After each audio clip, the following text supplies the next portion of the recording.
I'm Lisa. In this episode, China has issued a ban that could cripple all US high-tech weapons.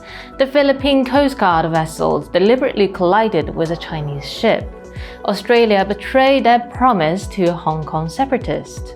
Taiwan Island is about to lose its largest diplomatic tie in the Americas.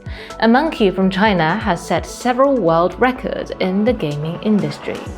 Let's start with a new Chinese law that could potentially neutralize all American high-tech weapons. In a joint statement on the 15th of August, China's Ministry of Commerce and the General Administration of Customs said China will impose export controls on antimony products, including antimony ores, metals, oxides, and other rare antimony compounds, and has kicked off a comprehensive sanction on antimony against the US. Antimony is known for its wide use, especially in the military sector. For instance, antimony trioxide is commonly used as a flame retardant in aircraft, rockets, and missiles. It is also used in production of military equipment such as armor-piercing shields, explosives, night vision goggles, and nuclear weapons. And indium antimonide is primarily used to manufacture high-performance sensors and array seekers.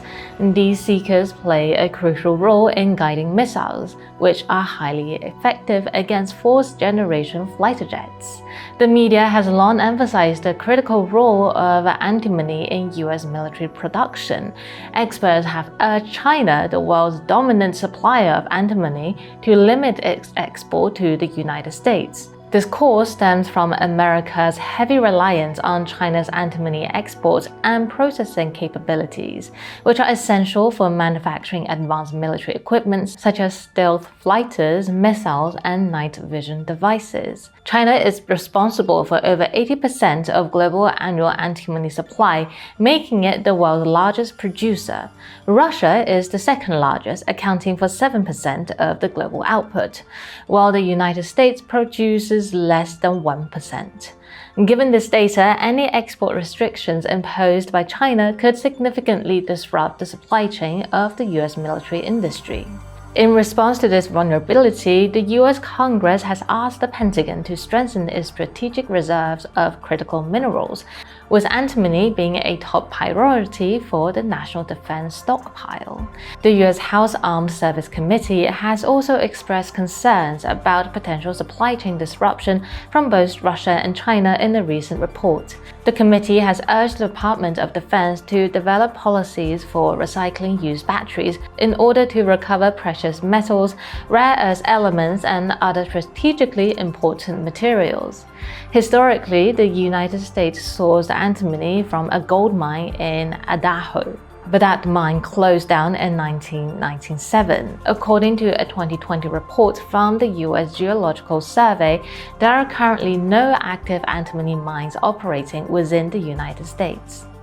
China's statement on the export controls highlighted that a key rationale is to prevent the proliferation of nuclear, biological, and chemical weapons, aligning with its long-standing efforts to fulfill non-proliferation obligations. Following the suspension of nuclear arms control talks with the US in April, prompted by Washington's arms sales to Taiwan Island, China's tightened controls on antimony export can be viewed as an extension of its countermeasures against the United States. Given the size of US nuclear arsenal, China can impose significant constraints by limiting access to key materials essential for production. This move represents a shift from China's previously more open approach to supplying critical materials to the US.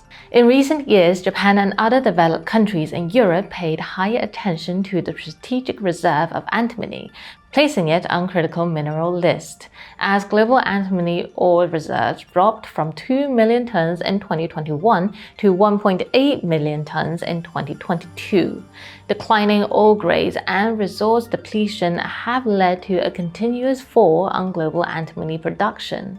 Although high-tech weapons rely heavily on rare metals and resources, antimony also has important applications in the field of biology and medicine field. Antimony-based drugs such as meglumine antimonate are also considered the primary treatment for leishmaniasis, an infectious disease caused by parasites.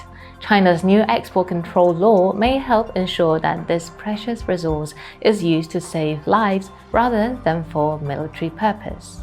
Despite China's ongoing efforts to promote global security, the Philippine Coast Guard ramped up regional tensions.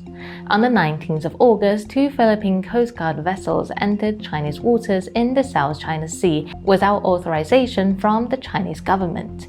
The Chinese Coast Guard claimed that the Philippine ship ignored repeated warnings and deliberately collided with a Chinese vessel in an unprofessional and dangerous manner. The footage released by China's Coast Guard showed the Philippine vessel numbered 4410 sailing alongside the Chinese ship before suddenly turning towards it, causing damage to the Philippine vessel. Interestingly, the video also showed at least 2 individuals on the Philippine vessel carrying professional camera equipment along with several US journalists. This was later confirmed by a report from ABC News on the 19th, which stated that some of the videos and photos were taken by journalists from a US television network. These American journalists were likely on board because they trusted the professionalism of the Philippine Maritime Forces, given their recent joint exercise with the US Navy. However, the incident has now called that trust into question. Less than a day after the ramming incident, U.S. National Security Advisor Jake Sullivan condemned China during a phone call with its Philippine counterpart. Sullivan also reaffirmed the $500 million in U.S. foreign military financing to the Philippines under the 2024 Indo-Pacific Security Supplemental Appropriation Act. This bill, signed into law by President Biden on the 24th of April, aims to boost the Philippine military's capability to escalate tension in the South China Sea. According to reports by the Philippine Star, Philippine President Marcos expressed his gratitude for the U.S. military aid during the meeting with a U.S. congressional delegation on the 8th of August. Marcos emphasized the importance of this aid in addressing new challenges in the region. The recent action of the Philippine government have indeed created new challenges for China-Philippine relations, especially in terms of trade. Data released by General Administration of Customs of China in July showed a new record with the total value of China's imports and exports reaching $2.96 trillion in the first half of the year, a year-on-year increase of 7.1%. However, in the first 4 months of 2023, the bilateral trade between China and Philippines dropped by 10.31%. It remains to be seen whether the United States will compensate the Philippines for this trade loss in the 2025 Indo-Pacific Security Supplemental Appropriation Act. Compared with the Philippines, Australia is clearly more pragmatic in its approach to China relations. On May 2020, the UK and Australia promised to provide asylum to Hong Kong separatists holding British national overseas passport who had violated China's national security law in Hong Kong. As of February 2024, the UK Home Office estimated that there are around 2.9 million BNO passport holders in Hong Kong. However, data revealed by the South China Morning Post on August 14 shows that the approval rates for asylum applications from Hong Kong are extremely low in both Australia and the UK. Over the past 5 years, Australia has reviewed only 584 asylum applications, with just 5 being approved. People seeking asylum usually need to prove that they are unable to live safely in their own countries. For these Hong Kong separatists, their actual situation in China makes it difficult for them to meet Australia's protection approval criteria. Earlier this year, there were signs of improving relations between China and Australia. On 29th of May, China lifted its ban on 5 Australian beef exporters. This was followed by Chinese Premier Li Qiang's official visit to Australia on the 15th of June, during which both nations agreed to strengthen their bilateral relationship with a focus on expanding cooperation across various sectors. This context suggests a more nuanced and complex dynamic between China, the UK, Australia, and the Hong Kong separatists seeking asylum. While the UK and Australia have made public promises, the actual asylum approval rates indicate the challenges these separatists face in successfully relocating.